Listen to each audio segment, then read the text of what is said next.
अनंत कोटि ब्रह्मांड नायक सर्वेश्वर परात्पर परब्रह्म असंख्य दिव्यानंत कल्याण गुणगण निलय निखिल हेय प्रत्यनीक भक्त वांछा कल्पतरु भक्त वत्सल शरणागत वत्सल भगवान श्री सीताराम जी की महती कृपा करुणा से आस्तिक धार्मिक नगर इटावा में इस दिव्य भव्य सत्संग मंडप में श्री मानस सम्मेलन का जो प्रतिवर्ष कार्यक्रम होता है, उसी क्रम में इस वर्ष सभी सत्संगी प्रेमियों के द्वारा इस सत्संग सत्र का समायोजन हुआ। पूर्व आईएएस अधिकारी अत्यंत विनम्र और परम विद्वान और अपने आप में अनुपम नाम वाले, दूसरा इनके जैसा नाम अभी तक हमारे श्रवण में नहीं आया, विश्वपति त्रिवेदी।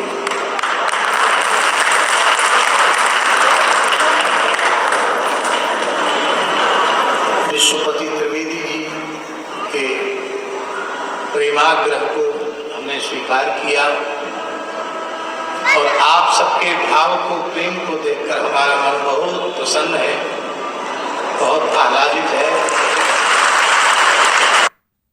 डिजिटल मार्केटिंग अब सिर्फ बड़े ब्रांड्स के लिए नहीं, आपके लिए भी है। हम अक्सर सोचते हैं, कल हमने जो चर्चा की थी, मनुष्य को अपने जीवन में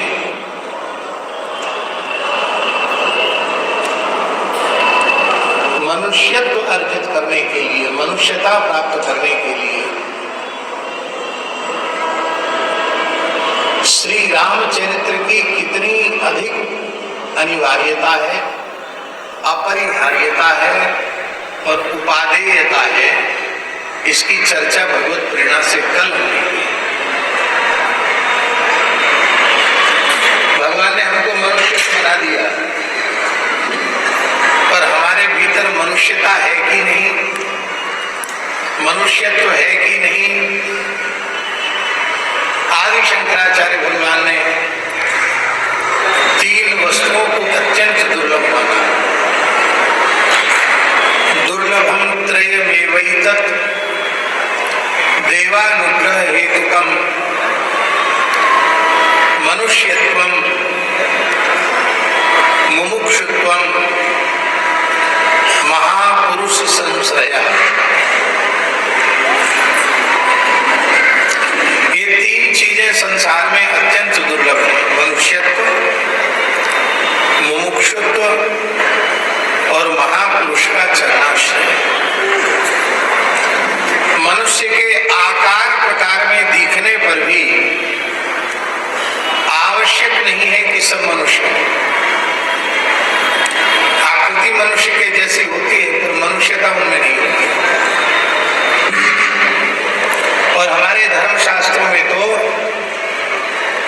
लक्षण दिए गए हैं, कौन सा जीवात्मा पुण्य लोकों से आया है और पुण्य लोकों से आए हुए व्यक्ति के लक्षण क्या है, कौन सा व्यक्ति नरक आदि पाप लोकों से आया है, उस व्यक्ति के लक्षण क्या है।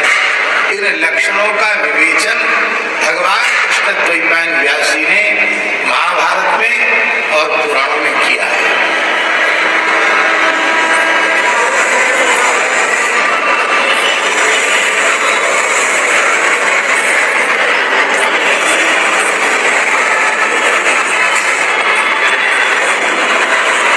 एक प्रश्न है त्रिवेदी जी, वो ये है कि भगवान को संसार बनाना नहीं आया अथवा भगवान के बनाए हुए संसार में हमको रहना नहीं आया। वैसे सुनो, भगवान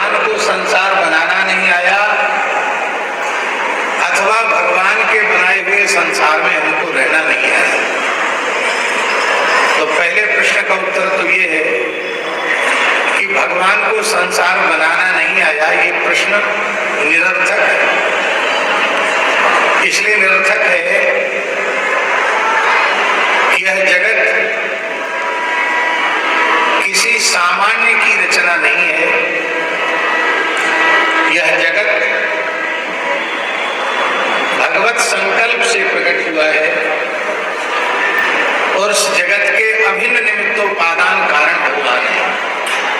निमित्त कारण भी भगवान है और इसका उपादान कारण भी भगवान है।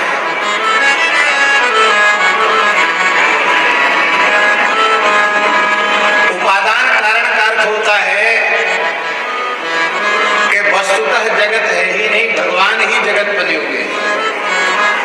निमित्त भी भगवान है, बनाने वाले भी भगवान हैं और जगत बनने वाले भी भगवान ही हैं।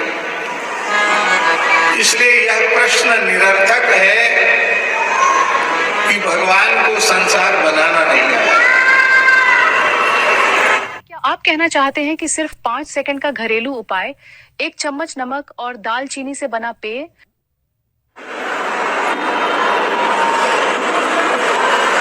क्योंकि भगवान वेद का उद्घोष है, यह सर्वज्ञ सर्वविद।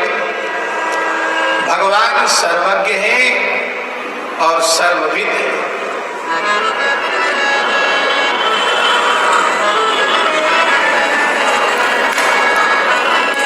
तो जो सर्वज्ञ है और सर्वविद है, सच्चिदानंद घन है,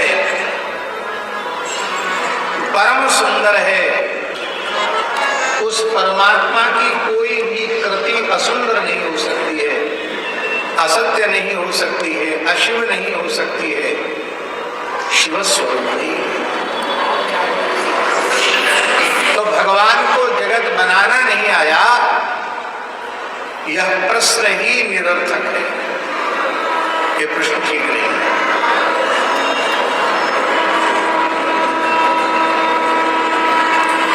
दूसरी जो बात हमने कही, भगवान के बनाए जगत में हमको रहना नहीं आया।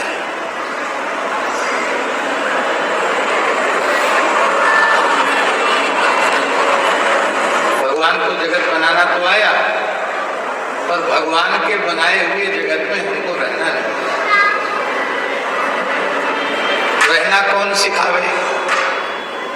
जिसकी यह अनुपम कृति है सृष्टि, जिसकी यह अनुपम रचना है संसार जगत, उस जगदीश्वर जगन्नाथ को ही हम सब जीवों को मनुष्यता का पाठ पढ़ाने के लिए हमें क्या करना चाहिए, कैसे करना चाहिए, प्रातः काल से जगने से लेकर सोने तक, सोने से लेकर जगने तक, स्वयं के प्रति, माता पिता के प्रति, भाई बंधुओं के प्रति, समाज राष्ट्र के प्रति, सारी सृष्टि के प्रति हमारा क्या कर्तव्य है। हम अपने लिए उपयोगी सिद्ध हों, हम अपने परिवार और अपने समाज के लिए उपयोगी सिद्ध हों और संपूर्ण राष्ट्र के लिए उपयोगी सिद्ध हों। इतना ही नहीं, संपूर्ण सृष्टि के लिए हम उपयोगी कैसे बने, ये सिखाने के लिए ही परब्रह्म परमात्मा ने श्री राम रूप में अवतार लिया। इसलिए मनुष्य को यदि चरित्र की प्रेरणा लेनी है तो वह एकमात्र मानवीय चरित्र नायक प्रेरक प्रभु श्री राम ही है। श्री राम चरित्र के अनुसंधान के बिना मनुष्य के जीवन में मनुष्यता नहीं आ सकती।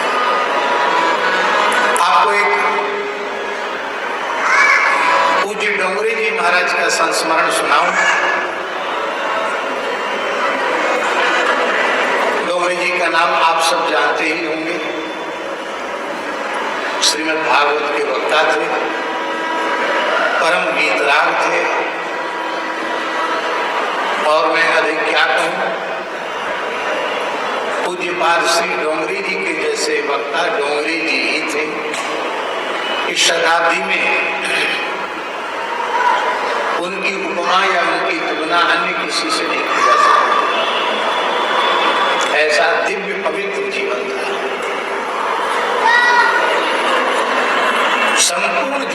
काल संभोगवासन, नित्य भोग, नित्य दर्पण और पूरे जीवन स्वपाकी रहे।